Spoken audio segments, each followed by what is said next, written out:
मैंने ये फैसला किया कि मैं अपनी सारी डिस्ट्रिक्ट की तंजीमों को, सारों को मैंने खत लिखा है कि तैयार हो जाओ, अपनी डिस्ट्रिक्ट में लोगों को मोबिलाइज करो और इंतजार करो कि जब मैं कॉल दूंगा, और जब मैं कॉल दूंगा सबने तैयार होना है,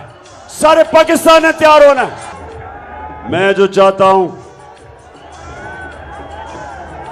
चाहता हूं कि मेरी नौजवान, मेरी आईएसएफ यानी स्टूडेंट्स, मेरी ख्वातीन, मैं चाहता हूं सारे, मेरी तंजीमें सब तैयारी करें और आप तैयारी करें कि मैंने अब आपको कॉल देनी है और कभी भी मैं दे सकता हूं। मैं अपनी तैयारी कर रहा हूं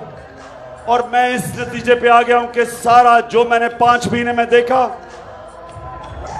मेरी पूरी कौम तैयार बैठी। लोग तैयार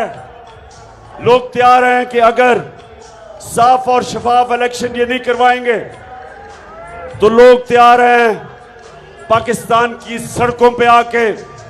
पुरअमन एहतजाज करके यहां जबरदस्ती इलेक्शन करवाएंगे हम।